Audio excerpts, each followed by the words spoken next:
మనుషుడు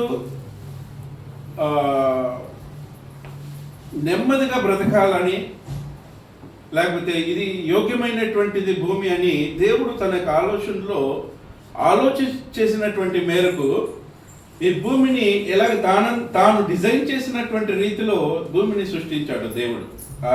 అద్భుతంగా 6 రోజులు ఆయన చేసినటువంటి అద్భుతాలు అంటే ఇలాంటివి కాదు.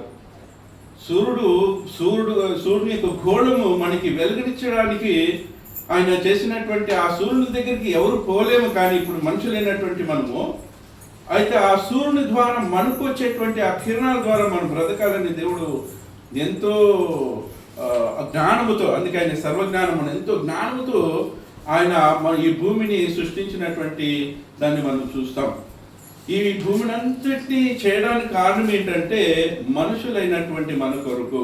మనుషుడు ఈ భూమి మీద సంతోషంగా, ఆనందంగా ఈ శరీరం కావాల్సినటువంటి దాన్ని పొందుకుంటూ అలాగే బతకాలని దేవునికి ఉద్దేశమైంది. కాబట్టి దేవుడు అన్నిటినీ సమకూర్చి దేవుడు చేశాడు.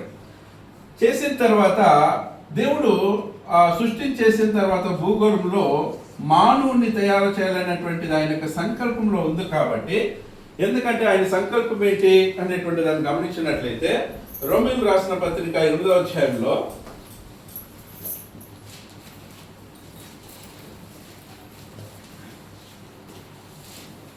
28వ వచనంలో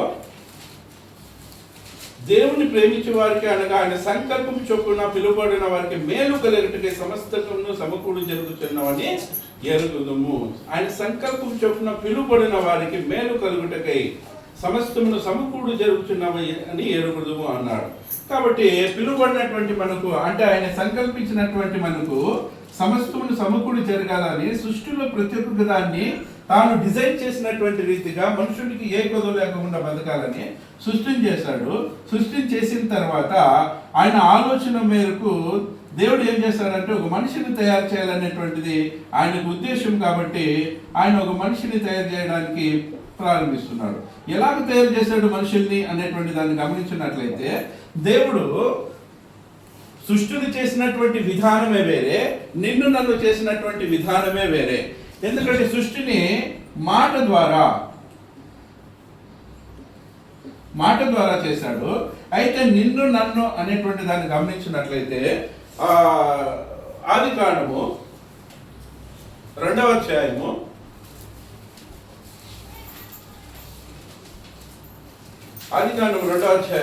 7వ వచనాన్ని మనం గమనించినట్లయితే దేవుడైన యెహోవా నేల మట్టితో నరుని నిర్మించి వాని నాసికా రంధ్రంలో జీవవాయువును ఊదగా నరుడు జీవాత్మ అయ్యెను. దేవుడైన యెహోవా నేల మట్టితో నరుని నిర్మించి వాని నాసికా రంధ్రంలో జీవవాయువును ఊదగా జీవించే ఆత్మ అయ్యెను అన్నాడు. అంటే దీన్ని శరీరాన్ని దేవుడు ఎవరు చేశారు? దేవుడే తన డిజైన్ చేశాడు. మనము ఈ యొక్క సౌందర్యం కలిగినటువంటి ఈ దేహాన్ని దేవుడే డిజైన్ చేశాడు. దీన్ని ఎక్కడ తీసుకున్నాడు? శరీరాన్ని మట్టితో చేశాడు. అయితే దేవుడు ఈ మట్టి చేసినటువంటి ఈ దేహానికి ఏం కావాలి? అది బ్రతకాలి, అది చెల్లించాలి, అది మాట్లాడాలి. కానీ దానికి ఏం కావాలంటే జీవం అనేటువంటిది కావాలి. కాబట్టి ఇక్కడ జీవాన్ని ఇవ్వడానికి దేవుడు ఎలా తయారు చేస్తున్నాడంటే అక్కడ మనం చూస్తాము, దేవుడు చేసినటువంటి ఆ యొక్క నరునిలో నుండి, అంటే మట్టి భూమిలో నుండి భూమికి ఆయన చేసేటువంటి ఒక అద్భుతమైనటువంటి క్రియ ఏంటనేటువంటి దాన్ని గమనించినట్లయితే వాని నాసికా రంధ్రములలో జీవవాయువును ఊదగా అన్నాడు. వాని నాసికా రంధ్రములలో ఏంటి? వాని నాసికా రంధ్రం ముక్కులో నుండి ఆయన జీవవాయువును ఊదగా ఏమైంది? జీవించే ప్రాణి ఆయన, ఆత్మ ఆయన అనేటువంటి దాన్ని ఇక్కడ మనం చూస్తాడు. అంటే ఇక్కడ తీసుకొని వచ్చింది ఎవరు? జీవాత్మని పెట్టింది ఎవరు? ఎక్కడుండి? దేవుడిలో నుండి. ఇక్కడ మనం గమనించాలి, చాలా జాగ్రత్తగా గమనించాలి.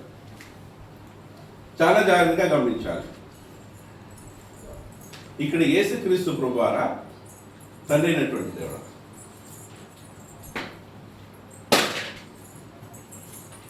యేసుక్రీస్తు ప్రభువారా తండ్రి అయినటువంటి దేవుడు.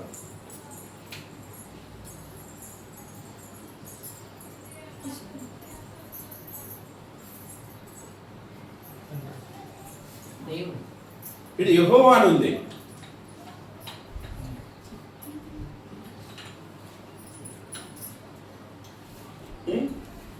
దేవుడైన యెహోవా నేలమంటితో నేను నిర్మించి వాని నాసికారంధ్రంలో జీవవాయుని ఊదగా నడు జీవాత్మ ఆయన అన్నాడు. ఇక్కడ యెహోవా దేవుడు చేసినట్లు ఉందా లేదా? నిజంగా యెహోవా దేవుడు చేశాడా? అంటే యెహోవా అంటే మన కాన్సెప్ట్ ఏంటి? తండ్రి అని. ఆ తండ్రే చేశాడా? లేఖనాలు ఏం బోధిస్తుండే మనకి? తండ్రిని గురించి ఏం బోధిస్తుండే?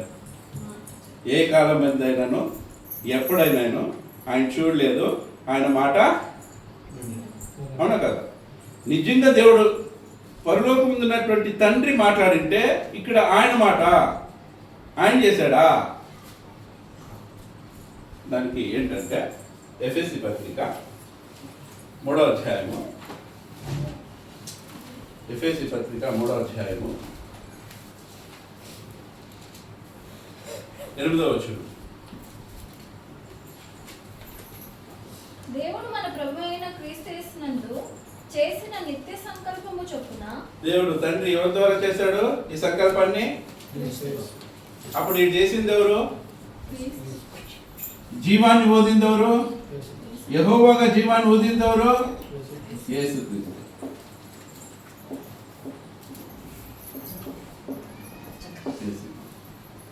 మనలో జీవాన్ని పెట్టింది ఎవరు? మొదటగా మనలో జీవాన్ని పెట్టింది ఎవరు? యేసుక్రీస్తు ప్రభువారే. యేసుక్రీస్తు ప్రభువారే.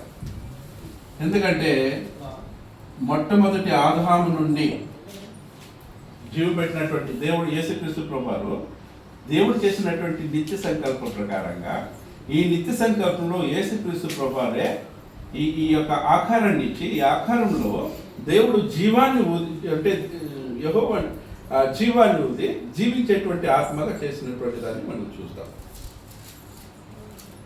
లేఖనాలని ఎప్పుడే కానీ ఇక్కడ అవునని ఇక్కడ కాదనకూడదు, ఇక్కడ కాదని ఇక్కడ అవుననకూడదు. లేదు కదా ఇక్కడ యెహోవానే అన్నట్టు అయితే చాలా లేఖనాలని కొట్టవేసి పడుతుంది.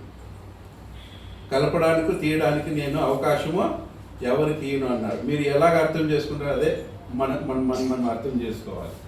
సరే, నిత్య జీవం, మనుషుల్లో నిత్య జీవాన్ని పెట్టినటువంటిది యేసుక్రీస్తు ప్రభువారు మొట్టమొదటిగా.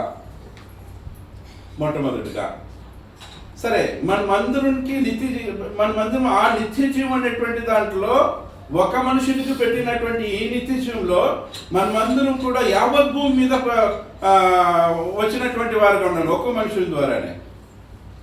ఎక్కడ చూస్తాము? అపోస్తలుల కార్యములు 17వ అధ్యాయము, అపోస్తలుల కార్యములు 17వ అధ్యాయము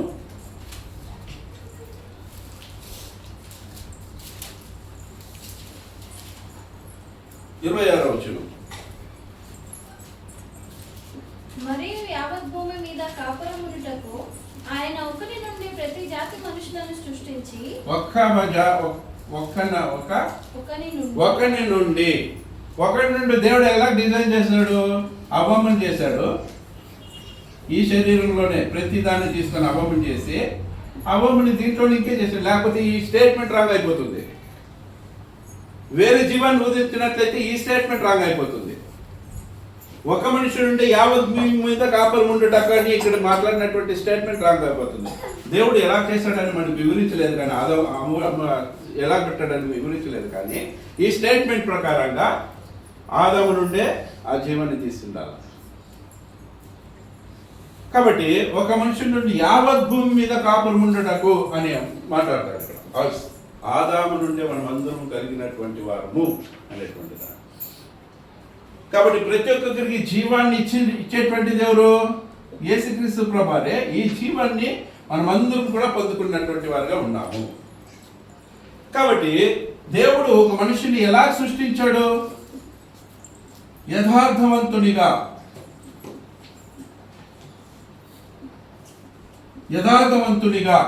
అంటే స్వతంత్రుడుగా, ఒక బానిసగా చేయలేదు, లేకపోతే ఒక తోలుబొమ్మలు అట్లా తాను ఎట్లా ఆడిస్తే అట్లుగా చేయలేదు. దేవుడు యథార్థవంతుడుగా తాను ఎలాగైతే ఆయన స్వతంత్రుడుగా ఉన్నాడో, యథార్థవంతుడుగా ఉన్నాడో దేవుడు మనుషులను కూడా అదే రీతిగా చేశాడు, స్వతంత్రులుగా చేశాడు. తన చేతి క్రింద ఒక బానిసలుగా దేవుడు చేయలేదు మనల్ని, మనుషుల్ని బానిసలుగా చేయలేదు. కాబట్టి అనేకమైనటువంటి కుతంత్రాలు చేస్తూ నరుడు ఏమయ్యాడంటే దేవునికి ఆజ్ఞాత క్రమం ద్వారా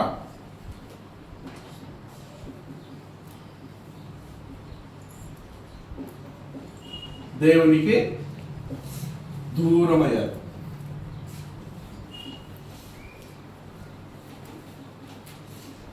దేవునికి దూరమయ్యారు.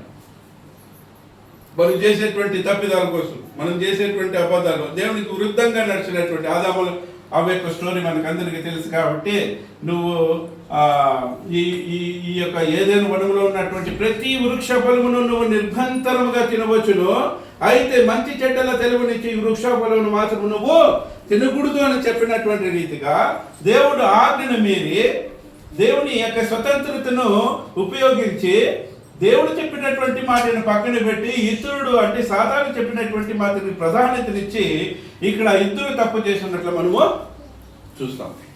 ఇద్దరు తప్పు చేసినట్లు మనం చూస్తాం. అయితే దీన్ని వీళ్ళు ఏం పోగొట్టుకున్నారు?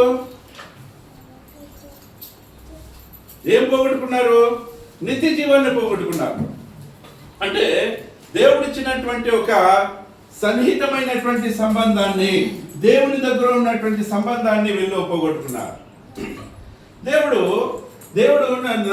ఆదామును అవన్నీ సృష్టించినప్పుడు ఆయన వారితో ఉన్నటువంటి ఒక సంబంధము, దూరమైనటువంటి సంబంధాన్ని మనం చూస్తాం.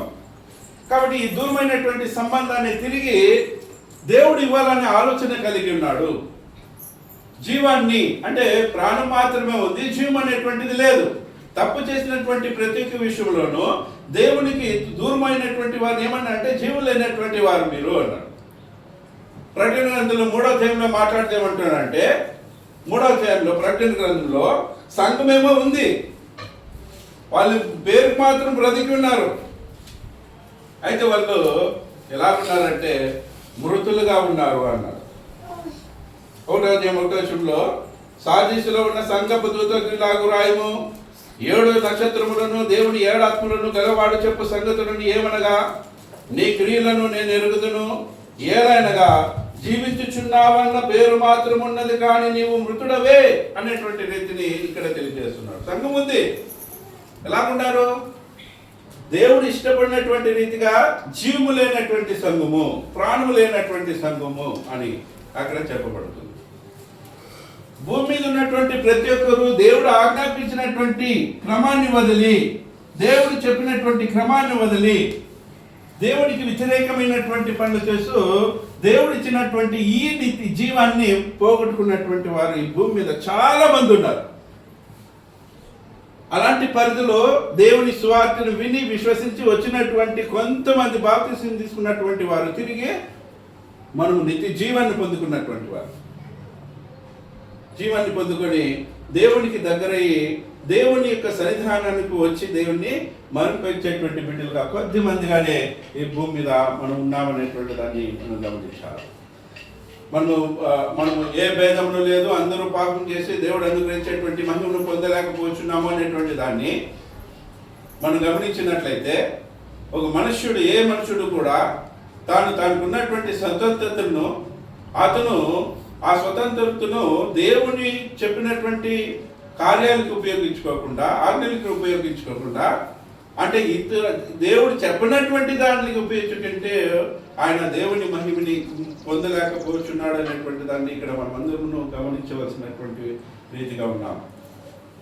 ఏ భేదం లేదు, అందరూ పాపం చేసి దేవుడు అనుగ్రహించేటువంటి మహిమను పొందలేకపోతున్నారు.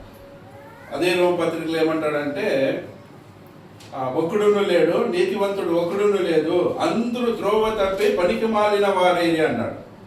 నీతివంతుడు 10వ వచనంలో, 3వ అధ్యాయం 10వ వచనంలో ఇందుకు గురించి రాయబడినది ఏమనగా, నీతివంతుడు లేడు, ఒక్కడును లేడు, గ్రహించువాడెవడును లేడు, దేవుని వెతుకువాడు లేడు, అందరూ త్రోవ తప్పి ఏకముగా పనికి మాలిన వారైరి, మేలు చేయవాడు లేడు, ఒక్కడైనను లేడు, వారి గొంతుక తెరిచిన సమాధి, వారు నాలుకతో మోసము చేయదురు అని చెప్పబడినటువంటి రీతిని మనం చూస్తాం. ఏ భేదమును లేదు, అందరూ పాపం చేసి దేవుడు అనుగ్రహించేటువంటి మహిమను పొందలేకపోతున్నామంటే జీవులో నుండి తప్పిపోచున్నాము. జీవులో నుండి తప్పిపోచున్నాం. దేవుడు జీవాన్ని వదిలితే మనం జీవులో నుండి తప్పిపోచున్నాము అనేది. ఇప్పుడు జీవాన్ని వదిలిపెట్టినటువంటి వారు నిత్య జీవాన్ని ఇవ్వాలంటే ఎవరే సమర్థులు? దాన్ని ఎవరికైతే ఉందో వాళ్ళే సమర్థులు కదా. ఈ జీవాన్ని ఎవరితో ఉందో వాళ్ళే సమర్థులు. కాబట్టి ఈ నిత్య జీవాన్ని ఇవ్వడానికి యేసుక్రీస్తు ప్రభువారు నిత్యజీవమైనటువంటి రీతిలో ఈ భూలోకంలో వచ్చినటువంటి పరిధిని మనం ఆలోచన చేసినట్లయితే నిత్య జీవానికి తిరిగి ఇవ్వడానికి యోహాను సువార్త మనం గమనించినట్లయితే, యోహాను సువార్త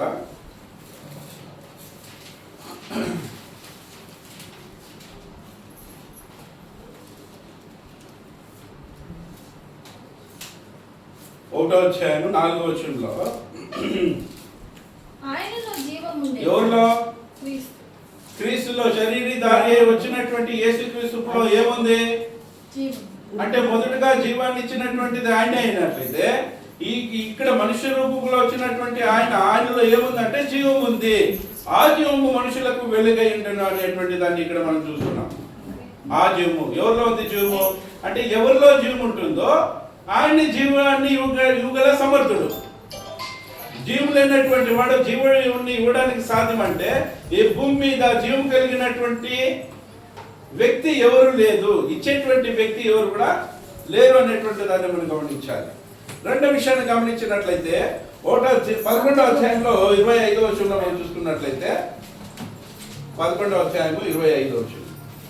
అందుకు యేసు పునరుత్థానమును జీవమును నేనే. ఇక్కడ ఏమంటున్నాడు? పునరుత్థానమును జీవమును నేనే అంటున్నాడు యేసుక్రీస్తు ప్రభువు. పునరుత్థానమును జీవమును నేనే అంటున్నాడు యేసుక్రీస్తు ప్రభువారు. ఇక్కడ నేనే జీవమును అన్నాడు, ఇక్కడ పునరుత్థానం జీవమును నేనే అన్నాడు.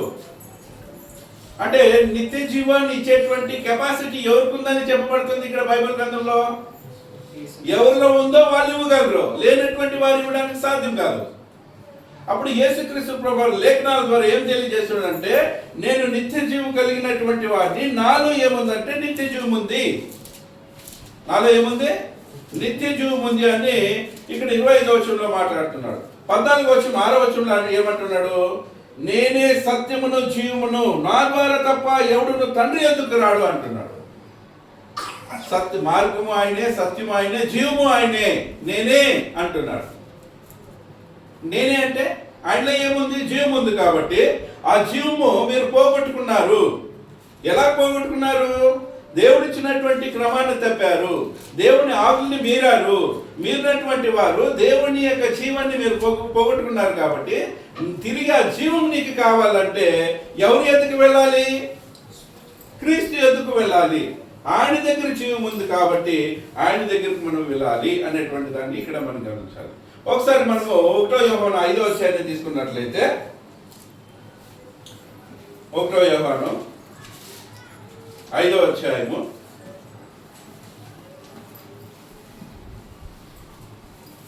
11వ వచనం. దేవుని కుమారుని అంగీకరించువాడు జీవము గలవాడు, దేవుని కుమారుని అంగీకరింపని వాడు జీవము లేనివాడు. 11వ వచనంలో ఆ సాక్ష్యం ఏమనగా, దేవుడు మనకు నిత్య జీవమును దయచేసెను అన్నాడు. ఆ జీవము ఆయన కుమారుని యందు ఉన్నది అన్నాడు. ఆ జీవము మనకు జీవం కావాలంటే ఆయన ఎవరిలో పెట్టాడు జీవాన్ని? అంటే ఎవరి ద్వారా జీవాన్ని పొందుకోవాలి? మనము క్రీస్తు ద్వారా మాత్రమే మనం జీవాన్ని పొందుకోవాలి. కాబట్టి అంటున్నాడు ఆ జీవము ఆయన మనుషుని యందు ఉన్నది అన్నాడు, ఆ కుమారుని యందు ఉన్నది అన్నాడు. ఆ కుమారుని అంగీకరించువాడు జీవము గలవాడు, దేవుని కుమారుని అంగీకరింపని వాడు జీవము లేనివాడు అన్నాడు. దేవుని కుమారుని అంగీకరింపని వాడు, అది ఒకటో అధ్యాయం 1వ వచనం 2వ వచనం చూసుకున్నట్లయితే, 1వ అధ్యాయం 2వ వచనం చూసుకున్నట్లయితే, ఆ జీవము ప్రత్యక్షమై ఆ జీవం ప్రత్యక్షమైను తండ్రి యొద్ద నుండి మాకు ప్రత్యక్షమైన ఆ నిత్య జీవమును మేము చూచి ఆ జీవుని గురించి సాక్ష్యం ఇచ్చుచు దాన్ని మీకు తెలియజపరచుచున్నాము అన్నాడు. ఎవరు ఇక్కడ నిత్య జీవము జీవము జీవము జీవం అని మాట్లాడుతున్నది? ఎవరి గురించి? యేసుక్రీస్తుని గురించే. ఆ జీవాన్ని ప్రత్యక్షపరిచింది తండ్రి అయినటువంటి దేవుడు. నీ కొరకు నా కొరకు అంటున్నాడు. యోహాను గారు అంటున్నాడు, జీవవాక్యంలో జీవవాక్యమును కూర్చున్నది ఆది నుండి ఏది ఉండెనో మేమేది వింటుమో కన్నులారా ఏది చూచితుమో ఏది నిధానించి కనుగొంటుమో మా చేతులు దేన్ని తాకి చూచినో అది మీకు తెలియజేయుచున్నాము. ఆ జీవము ప్రత్యక్షమైను తండ్రి యొద్ద నుండి మాకు ప్రత్యక్షమైన ఆ నిత్య జీవును మేము చూచి ఆ జీవుని గురించి సాక్ష్యం ఇచ్చుచు దాన్ని మీకు తెలియపరచుచున్నాము అన్నాడు. కింద అంటున్నాడు, మాతో కూడా మీకును సహవాసం కలుగునట్లు మేము చూచిన దాన్ని వినిన దాన్ని మీకును తెలియజేయుచున్నాము. మన సహవాసం అయితే తండ్రితో కూడాను ఆయన కుమారుడైన యేసుక్రీస్తుతో కూడాను ఉన్నది. మన సంతోషం పరిపూర్ణమగుటకై మేమీ సంగతులను వ్రాయిచున్నాము అన్నాడు. జీవుని కూర్చున్నటువంటిది ఆయన క్రీస్తులో మనకందరికీ తిరిగి పోగొట్టుకున్నటువంటి జీవాన్ని తిరిగి మనం పొందుకోవాలంటే నిత్య జీవం పొందుకుంటే ఏమొస్తుంది? నిత్య జీవం పొందుకుంటే ఏమొస్తుంది? మీకు పరలోక రాజ్యంలో ఒక స్థానం అనేటువంటిది వస్తుంది. ఆ స్వాస్థ్యాన్ని మీరు పొందుకుంటారు అనేటువంటి దాన్ని ఇక్కడ చూస్తున్నాడు. కొలసీ పత్రిక మనం తీసుకున్నట్లయితే 3:4 కొలసీ పత్రిక 3:4 కొలసీ పత్రిక మనకు జీవమయ్యున్న అని రక్షణ పొందినటువంటి వారు మాట్లాడుతున్నటువంటి ఒక విషయాన్ని ఇక్కడ గమనించున్నాము. ఇక్కడ మనకు జీవమైన క్రీస్తు ప్రత్యక్షమైనప్పుడు మీరు ఆయనతో కూడా మహిమయంతో ప్రత్యక్షపరచబడుదురు అన్నాడు. మనకు జీవమైనటువంటిది. అప్పుడు జీవాన్ని పొందుకోవాలంటే ఎవరి దగ్గరికి వెళ్ళాలి? తండ్రి ఎవరిలో పెట్టాడు? పరిశుద్ధాత్మలో పెట్టాడా? క్రీస్తులో పెట్టాడు. ఇది ఏంది? వాళ్ళ యొక్క కార్యాల్లో ఒకటి, వాళ్ళ మార్గంలో ఒకటి. ఇది క్రీస్తునందు చేసినటువంటి నిత్య సంకల్పంలో జీవము నీకు కావాలంటే, నువ్వు నిత్య జీవాన్ని పొందుకోవాలంటే నువ్వు క్రీస్తు దగ్గరికి రావాలి. క్రీస్తు దగ్గరికి రావాలి. మనకు జీవమై ఉన్న క్రీస్తు ఎవరికి? అక్కడ ఉన్నటువంటి రక్షణ పొందినటువంటి గురించి మాట్లాడుతూ ఈరోజు లోకంలో జీవులైనటువంటి వారు ఎంతమంది ఉన్నారు? ప్రాణం ఉంది అంతే. ఏముంది? చలించుచున్నారు, బ్రతుకుతున్నారు, ప్రాణం ఉంది అంతే. ఏం లేదు, జీవం అనేటువంటిది లేదు. వాళ్ళకి జీవం కావాలంటే జీవ ప్రదాత ఎవరు? జీవ ప్రదాత ఎవరంటే యేసుక్రీస్తు ప్రభువారు. జీవానికి నీకు ఎందుకంటే ఆ నిత్య జీవం అనేటువంటిది ఆయనలో ఉందని ఇన్ని వచనాలు చూసాము. ఆయనే నిత్య జీవము, ఆయన ఎందే నిత్య జీవం ఉన్నది, ఆయనే నిత్య జీవం. కాబట్టి ఆ నిత్య జీవం తిరిగి మనం పొందుకోవాలంటే ఎవరి దగ్గరికి వెళ్ళాలి? క్రీస్తు దగ్గరికి వెళ్ళాలి. క్రీస్తు చెప్పినటువంటి విధానంగా మనం నడుచుకోవాలి. ఒకసారి మనము ఆ జీవానికి అధిపతి ఆయనే అంటున్నాడు. అపోస్తలుల కార్యం 3వ అధ్యాయంలో 15వ వచనంలో మీరు జీవాధిపతిని చంపితిరి గాని దేవుడు ఆయనను మృతులలో నుండి లేపాడు. ఏమంటున్నాడు? మీరు 14వ వచనం అంటాడు, మీరు పరిశుద్ధుడును నీతివంతుడైన వానిని నిరాకరించి. ఈయన పరిశుద్ధుడు కాకుంటే, నీతివంతుడు కాకోకుంటే, ఈయన సత్యవంతుడు కాకోకుంటే, ఈయన ప్రేమమయుడు కాకోకుంటే, ఈయన దయామయుడు కాకోకుంటే, ఈ లక్షణాలు క్వాలిటీలు ఈయనలో లేకోకున్నట్లయితే ఈయనలో నిత్య జీవం ఉండేదానికి అవకాశం లేదు. మనం ఏం చూసాం పొద్దున్నే? ఒక నిజమైనటువంటి దేవునికి ఉన్నటువంటి లక్షణాలు చూసాము. ఆ లక్షణాలలో నిత్యత్వాన్ని అంటే వ్యక్తిత్వానికి సంబంధించినటువంటి లక్షణాలు చూసాము. దాంట్లో ఏది కొదువైనా ఈ జీవం అనేటువంటి దాంట్లో ఈ జీవము కొదువు ఉన్నట్లయితే ఆయన ఆయన దేవుడు అనిపించుకోవడానికి సాధ్యం కాదు. దేవుడు అనేటువంటి పాయింట్లో అన్ని కలిగినటువంటి సర్వగుణముల సమర్థుడు అయినటువంటి దేవుడు. అన్ని కలిగి ఉంటేనే దేవుడు. యుగల శక్తి లేకపోతే దేవుడు ఎలాగవుతాడు? జీవాన్ని యుగల శక్తి లేకపోతే దేవుడు అవడానికి సాధ్యం కాదు. కాబట్టి ఎవడు ఏమంటున్నారంటే, ఆయన ఎవరు? పరిశుద్ధుడును నీతివంతుడైన వాడిని నిరాకరించి నరతుకుడైన మనుషుని మీరు అనుగ్రహింపమని అడిగితిరి, మీరు జీవాధిపతిని చంపితిరి, దేవుడు ఆయనను మృతుల్లో నుండి లేపెను అన్నారు. జీవాన్ని ఇచ్చేటువంటి అధిపతిని మీరు చంపారు అన్నారు. కాబట్టి దేవుడు ఆయన్ని లేపాడు అంటున్నాడు. దేవుడు ఆయన్ని లేపాడు అంటున్నాడు. చాలా వచనాల్లో మనం దేవుడు చాలా వచనాల్లో కన్ఫ్యూజన్ చేసుకుని నడుస్తాం. మనం ఇటు చెప్పాడు కదా దేవుడు లేపాడని, ఆయన చేత కాదాన్ని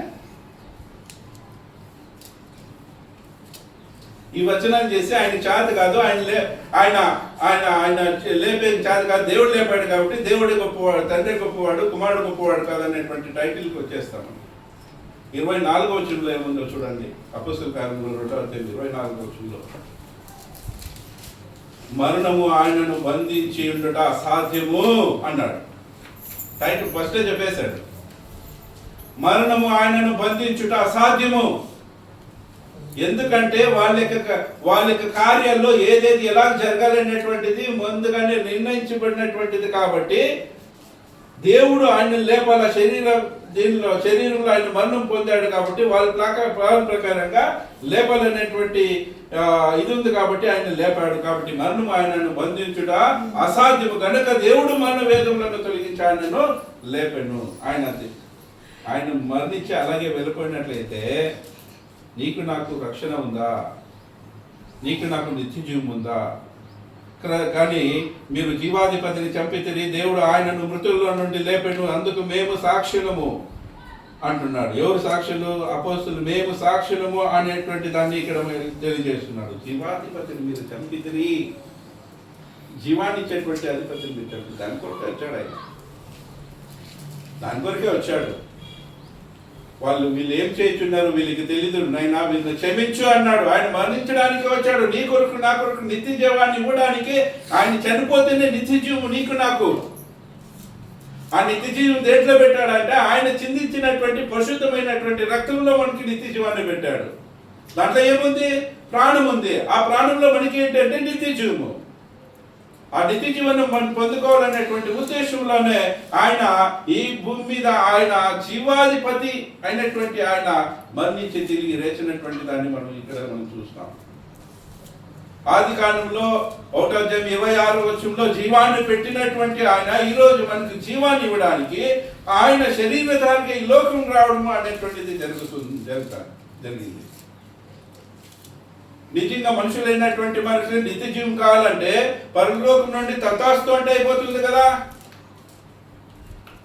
తథాస్తు అంటే అవుతుంది కదా. అయితే దేవుని యొక్క శక్తి ఏంటో, ఆయన జ్ఞానం ఏంటో, ఆయన యొక్క సర్వ జ్ఞానం ఏంటో, ఆయన ఏంటో అనేటువంటి దాన్ని ప్రజలకు తెలియజేయాలి కదా.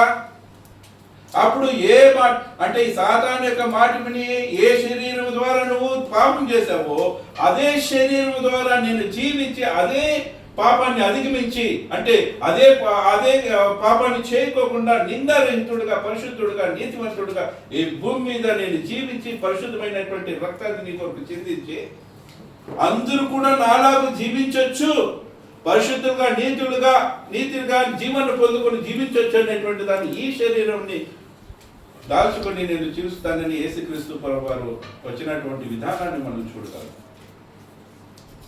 నిత్య జీవాన్ని ఇవ్వడానికి ఆయన మాత్రమే అన్నాడు కదా. నేనే మార్గమును జీవమును సత్యమును, నా ద్వారా తప్ప ఎవడు పరలోక రాజ్యానికి రాడు అని ఆయన చెప్పబడినటువంటి ఆ యొక్క వాక్య ఒక తీరు ఏంటి? ఇంకెవరు లేదు మనకి నీ జీవాన్ని ఇవ్వడానికి.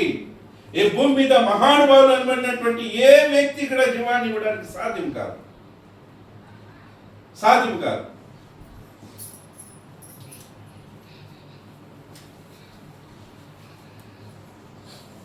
2వ అధ్యాయం 7వ వచనంలో ఆయన జీవం ఇచ్చినటువంటి రాజుగారి 2వ అధ్యాయం 7వ వచనంలో మనకి జీవాయువును ఊదినటువంటి ఒక మనుషుల ద్వారా ఎలాగైతే భూమిలో నిండి ఉన్నామో వారందరూ కూడా ఏం చేశారంటే దేవుడు చెప్పినటువంటి ఆ యొక్క మహిమను లేకపోతే ఆ యొక్క జీవాన్ని పోగొట్టుకొని అందరూ కూడా త్రోవ తప్పి వెళ్ళినటువంటి వారుగా ఉన్నారు. ఇక్కడ ఒక మాట అంటాడు, ఈ భూమి మీద ఉన్నటువంటి పాపలందరూ కొడుకు, ఈ భూమి మీద పాపం చేసినటువంటి వరకు పనికి మాలిన వాళ్ళైనటువంటి మన కొరకు దేవుడు తన కుమారుడైనటువంటి యేసుక్రీస్తు ప్రభువాన్ని మన కొరకు పాపముగా ఒక కృపగా పాపం అనేటువంటి దాన్ని అధిగమించడానికి దాన్ని సంపూర్తి చేయడానికి ఈ భూమి మీదకి ఆయనకు ఒక శరీరాన్ని అమర్చి మనము చేసినటువంటి ప్రతి పాపాన్ని నిమిత్తము ఆయన మీద వేసుకొని ఇక్కడ అంటున్నాడు 21వ అధ్యాయం యోహాను సువార్త 1వ అధ్యాయం 29వ వచనంలో అంటున్నాడు, మరునాడు ఆయన యేసు యొద్దకు రాగా యోహాను అంటున్నాడు, ఇదిగో లోక పాపమును మోసుకొని పోవు దేవుని గొర్రెపిల్ల అన్నాడు. అంటే ఎవరెవరైతే యేసుక్రీస్తు యొక్క సువార్తను విని, ఎవరైతే ఆయన మరణ పునరుత్థానముల యొక్క జీవ చరిత్రను విని ఆయన ఎందుకు వచ్చాడు, ఎందుకు మరణించాడు, ఎందుకు మృత్యుంజాడు, లేచాడు అనేటువంటి సత్య సువార్తని విని విశ్వసించి యేసుక్రీస్తుని దేవుని కుమారుడు ఒప్పుకొని మీ పాపాలను ఒప్పుకొని మీరు ఎవరైతే బాప్తిసం పొందుతారో వారికి యేసుక్రీస్తు ఒక్కసారి మన పాపాలన్నింటినీ మోసి ఆయన మన కొరకు శిలువ యాగము చేసినటువంటి దాన్ని, బలి అయినటువంటి దాన్ని మనం చూస్తాం. ప్రపంచంలో ఉండేటువంటి అందరి కొరకు ఆయన మరణించాడు అన్నాడు. లూకా సువార్తలో ఏమన్నాడంటే ఆయన మనకు నిత్య జీవాన్ని ఇవ్వడానికి, ఆయన మనకు నిత్య జీవాన్ని ప్రసాదించడానికి ఆయన భూమి మీదకి ఎలా వచ్చాడు అనేటువంటి దాన్ని గమనించండి. ఒకప్పుడు వచ్చినటువంటి రీతిలో కాదు, ఆయన జీవవాయువు ఊదుగా అనేటువంటి రీతిలో ఆయన రాలేదు. ఆయన మనలాగా కష్టపడడానికి, మనలాగా శ్రమలు అనుభవించడానికి, మనలాగా వేదన అనుభవించడానికి, మన శరీరంలో ఎలాంటి ఇరుకులు ఇబ్బందుల్లో ఉన్నామో దానిని అధిగమించి దాన్ని భరించి మనము కూడా సాధించవచ్చు జీవాన్ని అనేటువంటి దాన్ని రుజువుపరిచి వెళ్ళారు. అదే కదా మనకి ధైర్యము, అదే కదా క్రీస్తు మాదిరి, క్రీస్తే కదా మనకి ఆధారము. నేను కూడా మృత్యుంజయుడై లేస్తాను అనేటువంటి దాన్ని మనం ఈరోజు నమ్ముచున్నాము. లూకా సువార్త, ఒకసారి లూకా సువార్త తీసుకున్నట్లయితే ఆయన ఒక కుటుంబం కొరకు కానీ ఒక దేశానికి కొరకు కానీ ఆయన రావడం అనేటువంటిది జరగలేదు.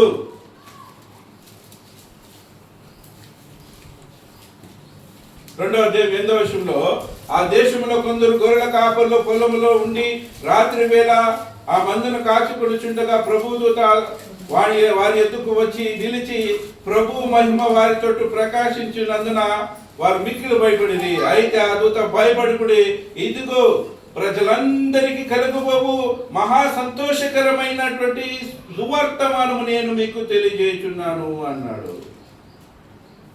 దేని సువర్తమానం అంటే?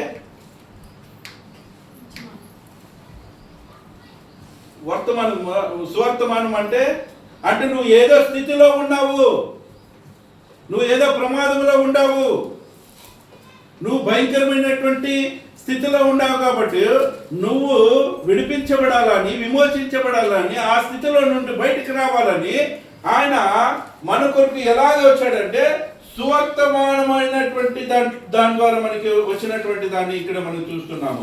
అక్కడ అంటున్నాడు, సువర్తమానం మీకు తెలియజేయుచున్నాను, దావీదు పట్టణమందు నేడు రక్షకుడు మీ కొరకు పుట్టి ఉన్నాడు, ఈయన ప్రభు అయిన క్రీస్తు అన్నాడు. ఈయన ప్రభు అయినటువంటి క్రీస్తు. దావీదు పట్టణమందు బెత్లెహేములో మీ కొరకు రక్షకుడు పుట్టి ఉన్నాడు. రక్షకుడు మీ కొరకు నేడు, రక్షకుడు మీ కొరకు నేడా గొర్రెలకు తెలియజేస్తున్నాడు నేడని. ఈ నేడ ఆ రోజు నేడ 2025 సంవత్సరాల ముందు గొర్రెలతో మాట్లాడినప్పుడు పుట్టినటువంటి బిడ్డ యేసుక్రీస్తుని గురించి మాట్లాడేటువంటి సందర్భం అది. నేడు దావీదు పట్టణమందు నేడు రక్షకుడు మీ కొరకు పుట్టి ఉన్నాడు అని చెప్పబడినటువంటిది. ఎందుకు సువర్తమానము యేసుక్రీస్తు పుట్టింది? ఆ సువర్తమానం ఏంటి? ఆ సువర్తమానం ఏంటి? లోక రక్షకుడు. ఏది పోగొట్టుకున్నాము? ఏదో ఒకటి పోగొట్టుకున్నాము. ఆయన రక్షించడానికి వచ్చినప్పుడు, ఆయన రక్షకుడిగా పుట్టినప్పుడు లోకంలో ఉన్నటువంటి వారందరూ కూడా దేంట్లోనో పడిపోయి ఉన్నారు, దేంట్లోనో శ్రమ పాలైనారు.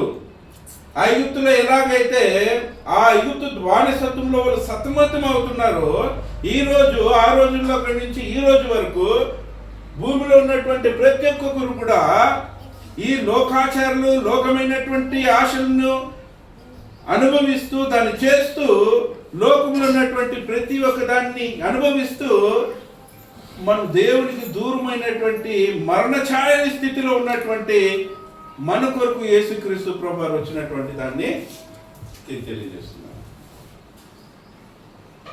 మనం అనుకోవచ్చు యేసుక్రీస్తు పుట్టింది, సువర్తమానము అనేటువంటిది ఎంత వాస్తవమో, రక్షకుడు అనేటువంటిది ఎంత వాస్తవమో. అయితే నిన్ను నన్ను రక్షించడానికి, నీకు నాకు సువర్తమానమైనటువంటి ఆ జన్మించడానికి ఎంతమంది పిల్లలు బలియాగమైనారో ఒకసారి ఆలోచించేయండి. రామలో అంగలార్పు జరిగింది అంటే అక్కడ ఉన్నటువంటి వారిలో ఎక్కువగా పసిబిడ్డలు ఉన్నట్లు మనకి ఆలోచన చేయాలి. 2 సంవత్సరాల వయసు ఉన్నటువంటి వారందరినీ వధించబడినటువంటి రీతిలో వధించబడినారంటే ఆ యొక్క వాతావరణం ఎలా ఉంటుందో ఆలోచన చేయండి. దేవుడు దాన్ని అనుమతించాడు. వాళ్ళకి సురక్షితమైనటువంటి పరలోక రాజ్యం వాళ్ళకి. అయితే దేవుని దృష్టిలో ఉంచుకున్నాడు దేవుడు. జీవాన్ని పోగొట్టుకున్నటువంటి, పాపములో ఉన్నటువంటి నిన్ను అంటున్నాడు. ఎఫెసీ పత్రికలో ఏమంటున్నాడు? 2వ అధ్యాయంలో, మీ అపరాధముల చేతను పాపముల చేతను మీరు చచ్చిన వారు ఉండగా ఆయన మిమ్మల్ని క్రీస్తుతో కూడా బ్రతికించెను అన్నాడు. అలా బ్రతికించాలని, క్రీస్తుతో కూడా నిత్య జీవింప చేయాలని. అప్పుడు ఆ సందర్భంలో అనేకమైనటువంటి చంట బిడ్డల్ని, ఈ 2 వయసు కలిగినటువంటి వయసు లోపల ఉన్నటువంటి వారందరూ కూడా వధించబడినటువంటి వారుగా ఉన్నారు. దేని బట్టి సంతోషిస్తాం మనము? ఈరోజు దేని బట్టి సంతోషించాలి? సంతోషించడమేనాది? నేను ఎప్పుడైతే రక్షణ పొందుతానో జీవాన్ని పొందుకోవడానికి, అదే నాకు సంతోషకరమైనటువంటి లైఫ్, అదే నాకు సంతోషకరమైనటువంటిది. లూకా సువార్తలో చెప్పబడినటువంటి ఆ సమయంలో, దాని తర్వాత జ్ఞానులు నువ్వు వచ్చి మమ్మల్ని మాకు చెప్పినట్లయితే మేము కూడా వచ్చి పూజ చేస్తాం ఆయన్ని అని చెప్పినప్పుడు జ్ఞానులు దేవదూత ద్వారా ఆజ్ఞాపింపబడిన వారుగా వాళ్ళు వెళ్ళిపోయేశారు. అయితే అక్కడ జరిగినటువంటి ఒక దాన్ని మనం చూసుకున్నట్లయితే భయంకరమైనటువంటి స్థితి అక్కడ జరిగింది. భయంకరమైనటువంటి స్థితి జరిగింది. మన నిత్య జీవాని కొరకు, మనము నిత్య జీవం పొందుకునేటువంటి దాని కొరకు ఒక నిత్య జీవమైనటువంటి యేసుక్రీస్తు ప్రభువారు శరీరధారిగా ఈ లోకంలో ఆయన జన్మించడం అనేటువంటిది చూడండి. ఆయన మంచి ప్యాలెస్ లో పుట్టిండొచ్చు కదా, ఎవరు టచ్ చేసేకోకునేటువంటి దీంట్లో పుట్టిండొచ్చు కదా, మంచి రాజభవనంలో ఆయన పుట్టించు కదా, ఆయన పెద్దవాడై మనకి రక్షణ ఇయ్యొచ్చు కదా. దేవుని ఉద్దేశం అది కాదు. నువ్వు నేను పాప విషయంలో ఈ లోకంలో ఎలాగైతే ఈ శరీరంలో అనుభవిస్తున్నామో సేమ్ టు సేమ్ అలాగే యేసుక్రీస్తు అంతకంటే ఎక్కువగా అనుభవించాలనేటువంటిది దేవుని యొక్క అభిలాష. యెషయా గ్రంథం 53వ అధ్యాయంలో ఆయన మరణం గురించినటువంటి ఒక ప్రవచనం, ఎలాగ మరణించాలి, ఎలాగ ఆయన అన్ని విషయాలు ఎలాగ భరించాలనేటువంటిది దేవునికి ఇష్టమైందంట. ఆ రీతిగా అంటే అలాగా తండ్రి అలాగ కుమారుని విషయంలో అంత బాధపరచడానికి కారణం ఏంటి? ఎందుకు? యేసుక్రీస్తుని చెడ ఈజీగా వధించేసి ఏమో చేసి ఉండొచ్చు కదా దేవుడు. అంత శ్రమలు పాలు చేయడానికి కారణం ఏంటి? ఎవరికైనా అనుభవం ఉందా? అన్ని ఒకటి తక్కువ 40 దెబ్బలు రోమ వాళ్ళ శిక్ష భరించడం అంత దెబ్బలు తినడానికి కారణం ఏంటి? ఆ భోజనాన్ని ఆ సిలువను మోసుకొని వెళ్ళడము, ఆ రక్తదారిని రోడంతా రక్తదారులు పడి మడుగులో పడి ఉండడము, అంత వేదన ఇవ్వడానికి కారణం ఏంటి?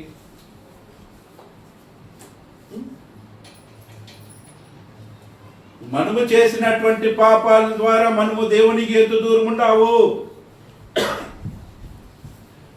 మనము చేసినటువంటి పాప కార్యాల ద్వారా దేవునికి నువ్వు ఎంత దూరం ఉంటావు అనేటువంటి దాన్ని గుర్తించడానికి దేవుడు యేసుక్రీస్తు ప్రభువును అంత హింస పెట్టడానికి అనుమతించాడు, అంత అనుమతించాడు. గుర్తునే కాదు. అందుకే ఆయన పెరిగి పెద్దవాడైన తర్వాత ఆయన తనకు తన భౌతికమైనటువంటి కుటుంబ బాధ్యతలను నెరవేరుస్తూ ఎక్కువగా ఏ బాధ్యత పైన ఉన్నాడంటే లోక రక్షకుడిగా పుట్టినటువంటి బాధ్యత పైన ఆయన ఉన్నాడు. పరలోక రాజ్యంలో దేవుడు వాళ్ళ యొక్క ప్లాన్లో వాళ్ళ ప్లాన్ ఏమై ఉండదో ఆ బాధ్యతలో ఆయన ఎక్కువగా ఉన్నాడు.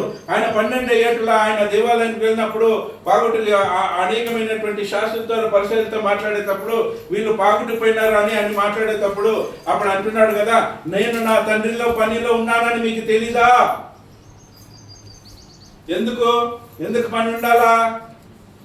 నీ కొరకు నా కొరకు ఆ పనిలో ఉండవలసినటువంటి అవసరత ఉంది. అండ్ లైఫ్ మనం ఒకసారి గమనించినట్లయితే నిత్య జీవాన్ని నీకు నాకు ప్రసాదించడానికి, నిత్య జీవాన్ని నీకు నాకు ఆయన మనకి ఆ పోగొట్టుకున్నటువంటి నిత్య జీవానికి ఒక మార్గంగా ఏర్పడేటువంటి దాని కొరకు ఆయన అనేకమైనటువంటి హింసలను పొందినటువంటి, శ్రమలు పొందినటువంటి, అవమానం పొందినటువంటి దాన్ని మనం చూస్తాము. ఆయన తరచుగా అనేకమైనటువంటి ఆపదల్లో నుండి ఆయన తప్పించుకున్నటువంటి విధానాన్ని కూడా మనం చూస్తాం. యేసుక్రీస్తు ప్రభువారు అంత తగ్గించుకొని రావడానికి కారణం ఏంటి? అపోస్తలుల కార్యంలో నేను దేని చెప్తానంటే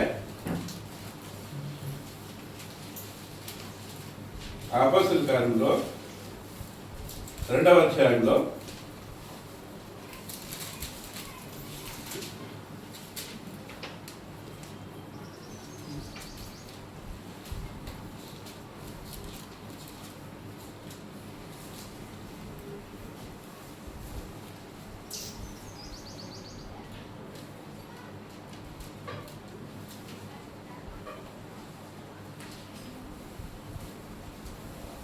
ఆకాశం నా సింహాసనము, భూమి నా పాదపీఠం అన్నాడు కదా. ఎక్కడుంది పక్షము చూపించగలరా? 35. ఏం 35? 2:35. నీవు నా కుడి పార్శ్వన కూర్చుంటూ మన ప్రభు నా ప్రభుతో చెప్పాను. అది వేరే. 34 దావీదు పరలోకం నాకు ఎక్కిపోలేదు కానీ అది కింద ఉంటుంది. ನಾನು ನಿನ್ನ ವಿರೋಧಿಗಳನ್ನು ನಿನ್ನ ಪಾದಗಳಿಗೆ ಪೀಠವಾಗುವ ಮಾಡುವ ತನಕ ನನ್ನ ಬಲಗಡೆಯಲ್ಲಿ ಕೂತುಕೊಂಡಿರು ಎಂದು ಕರ್ತನು ನನ್ನ ಒಡೆಯನಿಗೆ ನುಡಿದನು. ಕೀರ್ತನೆ 110 చూడండి. ఆకాశం నా సింహాసనం, భూమి నా పాదపీఠం అనే పాయింట్ అదుందా?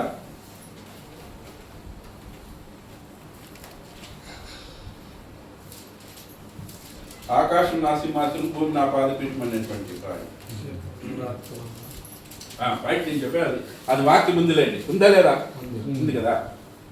ఇప్పుడు ఆకాశం నా సింహాసనము అన్నాను.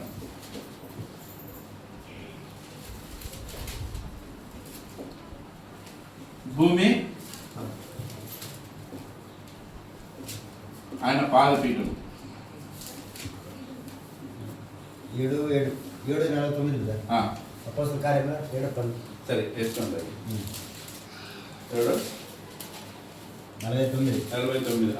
ఆకాశం నా సింహాసనం, భూమి నా పాదపీఠము. మీరు నా కొరకు ఎలాంటి మందిరం కట్టుదురు? నా విశ్రాంతి స్థలం ఏది? మందిరం విషయంలో మాట్లాడుతున్నాడు కదా. ఇప్పుడు ఆకాశం నా సింహాసనం, భూమి నా పాదపీఠం అన్నప్పుడు దేవుడు ఇప్పుడు యేసుక్రీస్తు ఎక్కడున్నాడు? దేవుడి కుడి పార్శ్వన.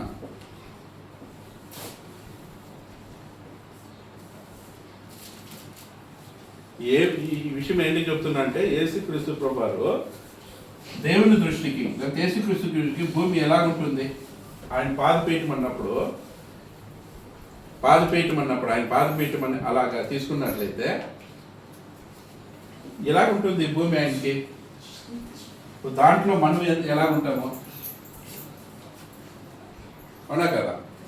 అంటే దైవత్వంలో ఉన్నటువంటి యేసుక్రీస్తు ప్రభువు ఎంత తగ్గించుకున్నాడు?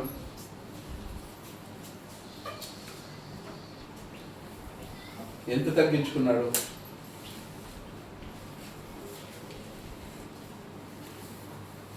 ఒకసారి ఆలోచించేయండి. ఆయన ఎంత తగ్గించుకున్నాడు. ఆయన గుడి గోపురాలు కట్టేదానికి ఈ భూమి కాదు, నువ్వు ఈ సర్వవ్యూహాన్ని ఇచ్చేసిన ఆయనకు అవుదులండి. అయితే నీ కొరకు నా కొరకు ఆయన ఎంత తగ్గించుకున్నాడు అనేటువంటి దానికి పాయింట్. ఈ భూమిలో ఆయన మనం మాత్రం ఒక చుక్కలాగా, మనం ఒక చుక్క అంటే ఆయన ఒక చుక్కలాగా జన్మించడం అంటే ఎంత తగ్గించుకొని వచ్చాడటువంటి దాన్ని ఒకసారి గమనించండి. దానికి కారణం ఏంటి? ఆయన లక్షణాల్లో ఒకటి ప్రేమ. ఆయన ప్రేమ అనుకున్నటువంటి ప్రేమ. దేవుడు ప్రేమ స్వరూపి కదా. 1:5 అధ్యాయంలో మాట్లాడినప్పుడు 4వ అధ్యాయంలో ఆయన ప్రేమ స్వరూపి, ప్రేమ కలిగినటువంటి యేసుక్రీస్తు ఆ గుణాల్లో ఒకటైనటువంటి ప్రేమ కలిగినటువంటి వాడు కాబట్టి, తండ్రి అయినటువంటి దేవుడు ప్రేమ కలిగినటువంటి కాబట్టి తన కుమారుని ఎంత తగ్గించాడంటే ఎంత తగ్గించాడు, అంత తగ్గించాడు. అందుకే యేసుక్రీస్తు ప్రభు విషయంలో అంటున్నాడు ఆయన 32వ అధ్యాయం ఆయన దేవుని కుడిపార్శ్వన హెచ్చింపబడి పరిశుద్ధాత్మను కూర్చిన వాగ్దానము తండ్రి వలన పొంది మీరు చూచుచూ వినుచున్న దీన్ని కుమ్మరించి ఉన్నాడు. దావీదు పరలోకమునకు ఎక్కిపోలేదు, అయితే అతడు ఇట్లేను, నేను నీ శత్రువులను నీ పాదములు క్రింద పాదపీఠముగా ఉంచు వరకు నీవు నా కుడిపార్శ్వన కూర్చుండమని ప్రభువు నా ప్రభుతో చెప్పెను. మీరు సిలువేసిన ఈ యేసునే దేవుడు ప్రభుగాను క్రీస్తుగాను నియమించి అది ఇశ్రాయేలు వంశమంతా రూఢిగా తెలుసుకున్న వాళ్ళని చెప్పాను అన్నాడు. నీ పాపాల కొరకు, నీకు నిత్య జీవాన్ని కూడా కొరకు, నీకు నిత్య జీవాన్ని ప్రసాదించడానికి యేసుక్రీస్తు ప్రభువుని ఎంత తగ్గించుకున్నాడంటే, ఒక మనుష్యుడు పొందినటువంటి ఆ యొక్క పాపాలని తన మీద వేసుకొని లోక పాపమును మోసుకొని పోచున్న దేవుని గొర్రెపిల్ల అయినటువంటి రీతిగా ఆయన ఈ లోకానికి వచ్చడం అనేటువంటిది ఎంత తగ్గింపు స్వభావంతో వచ్చాడో ఒకసారి ఆలోచించండి. ఆయనకి అవసరం ఉన్నా ఎస్, ఎందుకు అవసరం అంటే దేవుని స్వరూపంలో చేయబడినటువంటి మనుషులు వాళ్ళు పరలోక రాజ్యంలో సంకల్పంలో ఉన్నటువంటి మనుషులు కాబట్టి ఆయన మనల్ని రక్షించడానికి, విమోచించడానికి, నీ పోగొట్టుకున్నటువంటి నిత్య జీవాన్ని ఇవ్వడానికి ఆయనే సమర్థుడు కాబట్టి ఆయన ఈ భూమి మీదకి ఆయన అలాగే తగ్గించుకొని రావడం అనేటువంటిది ఈ భూమి మీద జరుగుతుంది. ఆయన ఇక్కడ చూసినట్లయితే లోక రక్షకుడిగా లోక పాపమును మోసుకొని పోచున్న దేవుని గొర్రెపిల్ల, నా వెనుక ఒక మనుషుడు వచ్చుచున్నాడు, ఆయన నాకంటే ప్రముఖుడు, నాకంటే మొదటి వాడాయనని నేను ఎవరిని గురించి చెప్పించునో ఆయన ఈయనను అని చెప్పేటువంటి విషయాన్ని ఇక్కడ మనం చూస్తున్నాం.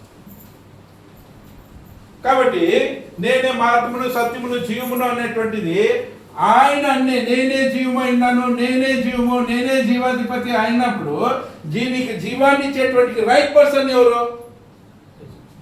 క్రీస్తే. ఆయన కంపల్సరీగా డెఫినేషన్ గా చెప్పాడు, నేనే మార్గము జీవమును సత్యమును అని డెఫినేషన్ గా చెప్పేశాడు. ఆయన నా ద్వారా తప్ప ఎవడు పరలోక రాజ్యానికి చేరడు అనేటువంటి డెఫినేషన్ చెప్పేశాడు. అప్పుడు నువ్వు పరలోక రాజ్యంలో నువ్వు వెళ్ళాలంటే జీవాధిపతి అయినటువంటి యేసు దగ్గరికి రావాల్సిందే. నువ్వు ఎలా రావాలి? యేసు దగ్గరికి ఎలా రావాలి? సువర్తమానం ద్వారా. ఆ సువర్తమానం ఏంటి? యేసుక్రీస్తు సమాధి, మరణ సమాధి, పునరుద్ధానం అనేటువంటి సువర్తమానం ఈరోజు మనకి.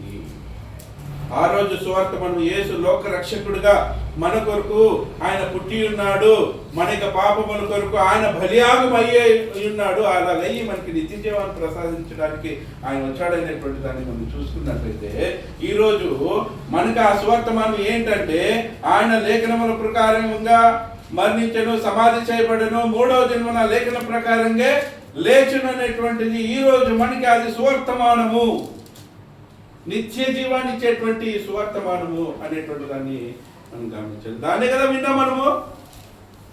స్వార్థ ద్వారా దాన్నే కదా ప్రకటించబడుతున్నాము. ఈరోజు దేని గురించి ప్రకటించబడాలి? సువర్తమానం అని చెప్పేటువంటి, మనము సువార్త చెప్పేటువంటి వారు ఎవరి గురించి ప్రకటన చేయాలి? ఎవరి గురించి? సైన్యములకు అధిపతి యెహోవా గురించి మనం ప్రకటన చేయాలా? దేవుడు అట్లా ఆజ్ఞాపించాడా? ఒకరోజు ఆజ్ఞాపించాడు. ఆమెకి అబ్రహాము, ఇస్సాకు, యాకోబు దేవుడని ప్రకటించబడినాడు దేవుడు. ఈ రోజు నువ్వు నిత్య జీవాన్ని పొందడానికి దేంట్లో పెట్టాడంటే క్రీస్తును ప్రకటించడానికి దాంట్లో పెట్టాడు నిత్య జీవం. దేవుడు ఫస్ట్ అన్నాడు, యెహోవా నామమును గురించి మీరు బోధనందుకు రాండి అని పిలువురు అన్నాడు. దేవుడే చెప్పేస్తాడు. ఈ రోజు ఏమంటున్నాడు అంటే దేవుడు తండ్రి ఎలా ఉన్నాడంటే ఆనందంగా, సంతోషంగా, కంఫర్టబుల్గా ఉన్నాడు. క్రీస్తుని అడ్డం పెట్టేసి, మన కొరకు పెట్టేసి. ఈరోజు ఎవరినే ప్రకటించాలా? ఇర్మియా గ్రంథం 31:34 ఏమంటున్నాడు? 31:34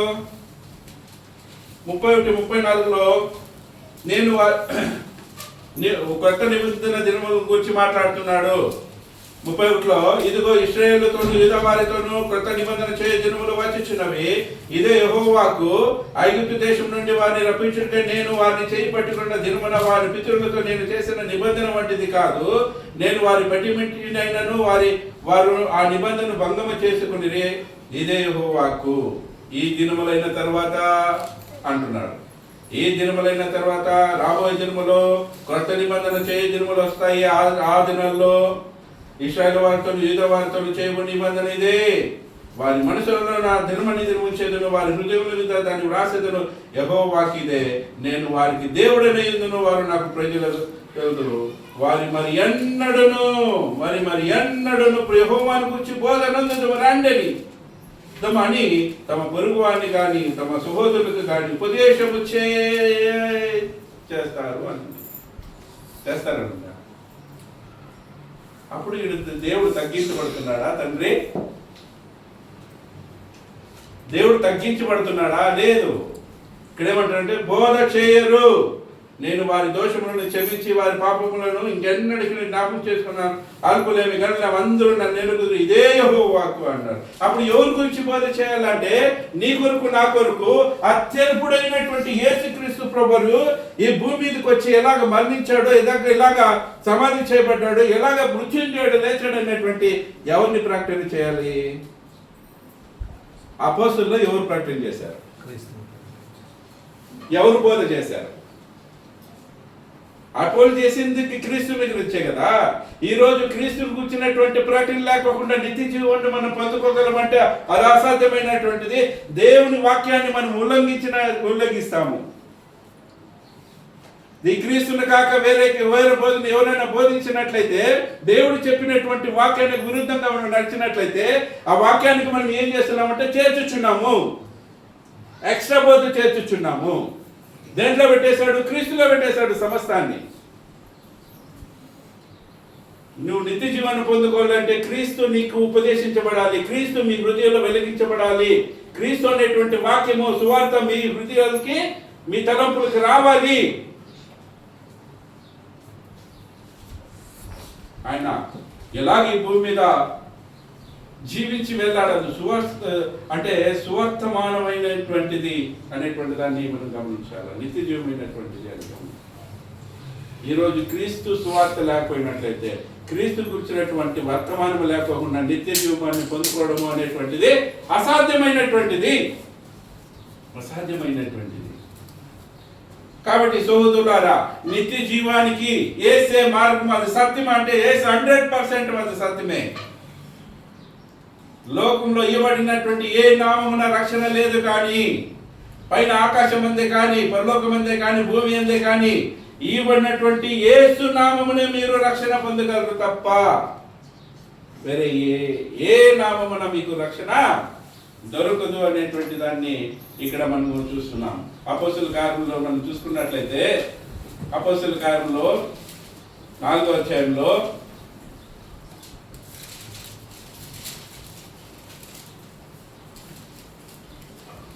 ఇల్లు కట్టువారు 11వ వచనంలో 12వ వచనంలో ఈ నామమునే, అంటే పైన వచనంలో చూసుకున్నట్లయితే 12వ వచనం, మరి ఎవరి వలనను రక్షణ కలగదు. ఎవరి వలనను రక్షణ కలగదు.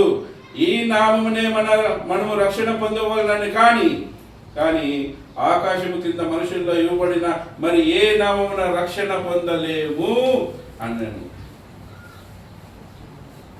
మార్కు సువార్త 16లో తండ్రి యొక్క కుమారుని యొక్క పరిశుద్ధాత్మ నామమున బాప్తిసం పొందుడే అనేటువంటి దాంట్లో మనం చూసుకున్నట్లయితే అక్కడ ఎక్కడ నామమున అని సింగులర్ గా వాడబడినటువంటి దాంట్లో అపొస్తలుల 2వ అధ్యాయం 38వ వచనంలో ఈ నామమునే యేసు నామమున మీరు బాప్తిసం పొందండి. అప్పుడు దాని కాంట్రడిక్షన్ ఉండయా లేవా? వేరే అనుకుంటే వేరే, వాళ్ళు ఒకే నామం అనుకుంటే ఒకే నామం, ఒకే నామం అనుకుంటే ఒకే నామం, నువ్వు వేరే అనుకుంటే వేరే, అది నీ ఇది. అప్పుడు లేఖనాలలో మనం చదివే రీతి వేరే, మనం అర్థం చేసుకునేటువంటి రీతి వేరే. తండ్రి యొక్క కుమారుని యొక్క పరిశుద్ధాత్మని నామమున సింగులర్గా వాడినాడు. అప్పుడు అపొస్తలుల కార్యము 2వ అధ్యాయం 38వ వచనంలో పేతురు మీరు మానమొచ్చు పొంది పాపక్షమాపణ నిమిత్తము ప్రతి వాడుని యేసుక్రీస్తు నామమున బాప్తిసం పొందుడి అన్నాడు. ఏది రైటు ఏది శాశ్వతం? రెండు రైటేనా? రెండు రైటే. ఆడ సింగల్ నామమే, ఈడ సింగల్ నామమే. ఏ నామం వాడబడినా నో ప్రాబ్లం, వాళ్ళకి నో ప్రాబ్లం, మనకి ప్రాబ్లం. అంటే యేసు నామమున రక్షణ ఉంది కాబట్టి తండ్రి కుమార పరిశుద్ధాత్మ నామమున కూడా బాప్తిసం ఇవ్వచ్చు. అక్కడ పేతురు చెప్పాడు యేసు నామమున మీరు బాప్తిసం పొందారు, సింగల్ నామం. మనకి ఒక డిఫరెంట్గా తెలుస్తుంది కానీ వాళ్ళకి అలాగా పలుపడదు. కాబట్టి ఆయన నామమున 4వ అధ్యాయంలో మనం తీసుకున్నట్లయితే మరి ఎవరి వలన రక్షణ కలుగుతుంది? ఈ నామమునే మనము రక్షణ పొందవలన కానీ ఆకాశం క్రింద మనుషుల్లో ఇవ్వబడిన ఏ నామమున రక్షణ పొందలేము అని డెఫినేషన్ చెప్పేశాడు. అప్పుడు మన జీవానికి మార్గము మనము అవలంబించాల్సింది, మనము జీవం కావాలని దగ్గరకు పోవాల్సినటువంటి ఏకైక వ్యక్తి ఎవరంటే మన ప్రభు అయినటువంటి యేసుక్రీస్తు. ఆయన తప్ప జీవము భూమి మీద ఎవరు తనలేదు. అయితే డెఫినేషన్ ఇచ్చేసాడు కదా, జీవ అధిపతి, జీవానికి అధిపతి ఆయన. అంతే. ఆ అధిపతి దగ్గరికి వెళ్ళి సత్య సువార్త విని విశ్వసించి ఆయన దేవుని కుమారుడు అనుకుని మనం బాప్తిసం పొందినట్లయితే నీకు నిత్య జీవము అనుగ్రహించబడుతుంది. అప్పుడు నువ్వు సజీవుడుగా నువ్వు ఉన్నట్లయితే నీకు నిత్య జీవం అనేటువంటి పరలోక రాజ్యంలో నిత్య నివాసమైనటువంటి నిత్యలో ఉన్నటువంటి స్థలములో నేనున్న స్థలములో నీకు స్థలాన్ని సిద్ధపరుస్తాను అనేటువంటి ఒక హామీని లేకపోతే భరోసాని మనకి ఇచ్చిన వెళ్ళినటువంటి దాన్ని మనం చూస్తాము.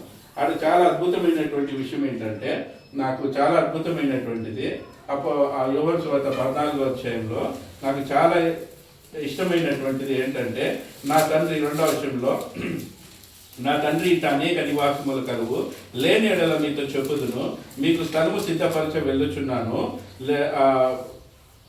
నేను వెళ్ళి మీకు స్థలము సిద్ధపరచిన ఎడల నేనుండు స్థలములో మీరు ఉండలాగిన మరల వచ్చి నా ఇద్దరు ఉండుటకు మిమ్మల్ని తీసుకుని పోదును. నేను వెళుచున్న స్థలమునకు మార్గమును మీకు తెలియనని చెప్పాను. నేనుండు స్థలములో మీరును ఉండలాగనా. ఇప్పుడు యేసుక్రీస్తు ప్రభువారు అక్కడ చెప్తూ ఎక్కడున్నాడు? యేసుక్రీస్తు ప్రభువారు నిత్యత్వంలో ఉన్నాడు, పరలోకంలో ఉన్నాడు. నేనుండు స్థలములో మీరును ఉండలాగనా అంటే ఆయన మనల్ని ఎలాంటి దేవదూతుల్లాగా మనల్ని ఆయన అలాగా ఆలోచన చేస్తా లేదు. మన సొంత బిడ్డలు, మన బిడ్డల్ని ఎలాగా మనం ఫీల్ అవుతాము? మనకు జన్మించినటువంటి బిడ్డని ఎలా ఫీల్ అవుతాము? వాడు ఎంత అసహ్యంగా ఉన్నా, ఎంత గలీజుకున్నా వచ్చి తీసుకొని కారు తీసుకొని క్లీన్ చేసుకొని ఎంత ముద్దులాడతాము. ఈ ఆత్మ సంబంధమైనటువంటి ఈ బంధుత్వాన్ని మనం ఆలోచించకపోయినట్లయితే అది ఎన్నిటికీ అర్థం కాదు. పక్షపాతి ఉందే యేసుక్రీస్తు ప్రభువు తేడా, నేనుండు స్థలములో మీరు ఉండలాగన. పక్షపాతి లేదు. ఆ దాని కొరకు కదా ఇంత ప్రయాసం మనకి, ఆ నిత్య జీవాన్ని పొందుకొని ఆ పరలోక రాజ్య శ్వాసంలో అలాగే క్రీస్తుతో కూడా తండ్రితో పాటు ఉండడమే కదా మనం కోరుకుంటుంది. అంతే కదా మన ప్రయాస. అనేక మంది సువార్తను ప్రకటించుకొని ఊరులు తిరిగే దానికోసమే కదా. ఊరులు తిరిగి సువార్తను ప్రకటించి క్రీస్తులాగా రండి, క్రీస్తు మీకు నెమ్మదిని అంటే పరలోక రాజ్యాన్ని ఇస్తాడు అని చెప్పబడుతున్నటువంటి ఈ సువార్త బోధ అందుకొరకే కదా, అందుకొరకే. నాకు ఏదో ఇక్కడ బోధకులందరికీ ఏదో పెద్ద ఇది జరుగుతుందని, వాళ్ళు ప్రత్యేకంగా ఏదో సపరేట్గా సింహాసనం ఇస్తాడని ఎక్కడా వాళ్ళకి హామీ లేదు. ఉందా బ్రదర్ మీకు? స్వార్థ ప్రకటించే వాళ్ళకి సపరేట్ సింహాసనం ఒక అతను చెప్పాడు, సంఘ పెద్దలకి పక్కన వేసింటారంట సింహాసనం. సంఘ పెద్దల దీంట్లో సంఘ పెద్దలు ఉన్నటువంటి సంఘంలో ప్రసంగం చేస్తూ వాళ్ళని మెప్పించాలని సంఘ పెద్దలకి ఆ యేసుక్రీస్తు పక్కలో సింహాసనం వేసింటారని వాళ్ళు ఉబ్బిస్తాడు. మనందరూ సమానంగా ఉంటామా లేకపోతే వాళ్ళకి ఏమైనా ప్రత్యేకంగా ఉంటుందా? ఏం చేసేది? ఉబ్బించి డబ్బులు కొట్టేసుకొని పోయేవాళ్ళు. వాళ్ళు అవసరం లేదు మనకి ఎలాంటి ఉబ్బించి దేవుని వాక్యంతో ఉబ్బించడం మనం ఉబ్బించడానికి దేవుని వాక్యం ఉబ్బించడానికి కాదు. నవ్వించడము, కవ్వించడము, ఉబ్బించడము అది దేవుని వాక్యంలో ఉండదు. దేవుని వాక్యము రెండించుల అలాగంటే ఇలాగ, ఇలాగంటే అలాగా, అవునంటే అవును, కాదంటే కాదు, అంతే వాక్యం. నిన్ను నవ్వించడానికి, కవ్వించడానికి దేవుని వాక్యం. ఎక్కడైనా జోకులు ఉండేవి కదా దీంట్లో? అయితే వద్దరా జోక్స్ అయితే వెళ్ళే అన్నీ హెచ్చరించేటివేనా, గద్దించేటివేనా, లేకపోతే ఏదైనా నిన్ను ఎంటర్టైన్మెంట్ చేసేది ఏదైనా ఉందా దీంట్లో? నీ కుటుంబం ఎంటర్టైన్మెంట్ చేసి కొంచెం నగండి, సంతోషించండి, ఆనందించండి అని ఏదైనా ఉందా దీంట్లో? ఎంటర్టైన్మెంట్ చేసేది ఏ వాక్యం నేను చూడలేదు. ప్రతి విషయంలోనూ మనకి సక్రపరచడానికి, మనం గద్దించి హెచ్చరించి మంచి జీవితాన్ని, క్రీస్తు లాంటి జీవితాన్ని జీవించడానికే మనం చెప్పబడుతుంది. కానీ అలాంటి వాక్యాలు నేను ఎక్కడా చూడలేదు. రాబోయే నిత్య జీవులు, మనం పొందవలసినటువంటి నిత్య జీవులో గురించి చెబుతాడు. కానీ సంతోషము, ఆనందము, ఆకలి ఉండదు, దప్పుకుండదు. అక్కడ నువ్వు సంతోషంగా ఎనీ టైం ఈ విషయాన్ని నేను ఎలా చెప్తానంటే, ఈ సంతోషం పరలోక రాజ్యం సంతోషము ఎలాగ ఉంటుంది అనేటువంటి దాన్ని చెప్తానంటే, ఇప్పుడు దేవరాజు బ్రదరు ఒక బెంచ్ కార్ తీసుకున్నాడు. కొత్త బెంచ్ కార్ 70 లక్షలు పెట్టి ఒక బెంచ్ కార్ తీసుకున్నాడు. ఒక 10 సంవత్సరాలు అయిపోయింది, 10 years ఆగుతాయి.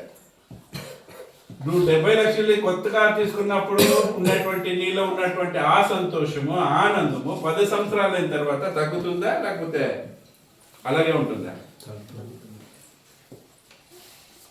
నువ్వు ఎన్ని కోటి రూపాయలు పెట్టి కారు తీసుకో, ఆ సంతోషం, ఆనందం తగ్గుతుంది. కానీ పరలోక రాజ్యం ఎట్లా అంటే, పరలోక రాజ్యం వాతావరణం ఎలా అంటే, నువ్వు అడుగుపెట్టినటువంటి సమయము ఎలాంటి సంతోషముతో, సంపూర్ణ సంతోషముతో అడుగు పెడతావో లైఫ్ లాంగ్ అదే సంతోషం, అదే ఉంటుంది.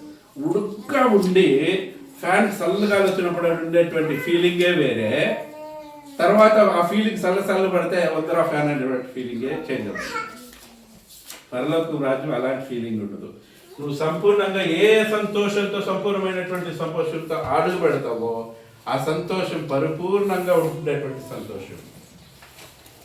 అది పరలోక రాజ్యం అంటే. అది నిత్య జీవుల్లో ప్రవేశించడం అంటే, పరలోక రాజ్యంలో ప్రవేశించడం. నువ్వు నిత్య జీవాన్ని పొందుకోకుండా, క్రీస్తుని పొందుకోకుండా పరలోక రాజ్యానికి చేరడము అనేటువంటిది అసాధ్యం. కాబట్టి నిత్య జీవాన్ని మార్గము, ఏకైక మార్గం క్రీస్తే. ఎందుకంటే ఆయన నిత్య జీవం ఉంది, ఆయన నిత్య జీవుగా వచ్చాడు. ఆ నిత్య జీవం అందరికీ వెలుగుగా, ఆయన అందరికి వెలుగుగా చూపించాడు.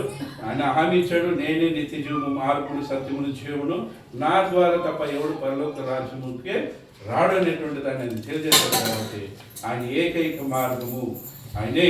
మనం వెళ్ళాలంటే ఒక నిచ్చెన మనకి అది కూడా ఉన్నది. పాత నిబంధనలో ఒక పోలిక ఉన్నది. ఆయన ద్వారానే మనం వెళ్ళాలి, ఆయన ద్వారా మనము వెళ్ళాలి తప్ప వేరే ఆప్షన్ అనేటువంటిది లేదు. అందరికీ ఉంది.